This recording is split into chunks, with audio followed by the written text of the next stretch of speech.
আপনি কি জানেন ধুন্দুলের খোসা দিয়ে চীনে কেমন জুতা তৈরি করা হয়? প্রথমেই ধুন্দুল ফলের খোসাগুলো সংগ্রহ করা হয়। এগুলো মূলত প্রাকৃতিকভাবে মাটিতে পড়ে থাকে বা ব্যবহার অযোগ্য বলে ফেলে দেওয়া হয়। তবে চীনের দক্ষ কারিগররা এই খোসাগুলোকে সোনার মতো মূল্যবান মনে করেন। খোসাগুলো সংগ্রহ করার পর এগুলোকে সঠিকভাবে বাছাই করা হয়। বাছাইয়ের সময় খেয়াল রাখা হয় যেন কোনো নষ্ট বা ছেঁড়া অংশ এতে না থাকে। এরপর খোসাগুলোকে পরিষ্কার করার কাজ শুরু হয়। ধুন্দুল ফলের খোসার বাইরের আবরণ, বীজ এবং ময়লাগুলো খুবই যত্ন সহকারে পরিষ্কার করা হয়। এই ধাপে খোসাগুলোকে পুরোপুরি জীবাণুমুক্ত করা হয় যাতে পরে এটি টেকসই এবং শক্তিশালী হয়। পরিষ্কার করার পর খোসাগুলোকে রোদে শুকানো হয়।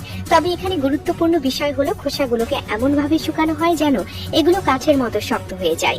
খোসাগুলো যখন পুরোপুরি শুকিয়ে যায় তখন সেগুলোকে বিশেষ রোলার মেশিনের মাধ্যমে সমান এবং মসৃণ করা হয়।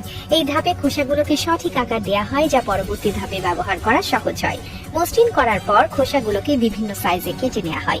এখানে ছোট, বড়, মাঝারি সাইজের অংশ তৈরি করা হয় যা জুতার সোল হিসেবে ব্যবহার করা হবে।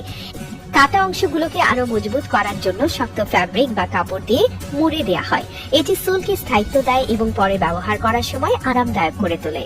ফ্যাব্রিক লাগানোর পর খোসাগুলোকে আঠা দিয়ে শক্তভাবে জোড়া লাগানো হয়। এই আঠা পরিবেশ বান্ধব এবং দীর্ঘস্থায়ী হয় যা সোলের টেকসইতা বাড়ায়। আঠা লাগানোর পর খোসাগুলোকে বিশেষ মেশিনের সাহায্যে প্রেসার দিয়ে আরো মজবুত করা হয়।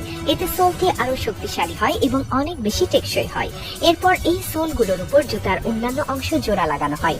ধুন্দুল খোসার তৈরি সোলের উপর চামড়া, ফ্যাব্রিক বা রাবার দিয়ে জুতার কাঠামো সম্পূর্ণ করা হয়। জুতাগুলো যখন প্রস্তুত হয় তখন এগুলোকে বিশেষ পদ্ধতিতে পরীক্ষা করা হয় যাতে গুণগত মান ঠিক থাকে। মজার বিষয় হলো এই পদ্ধতিতে তৈরি জুতা দেখতে যেমন চমৎকার তেমনি এগুলো খুবই আরামদায়ক আর দীর্ঘস্থায়ী।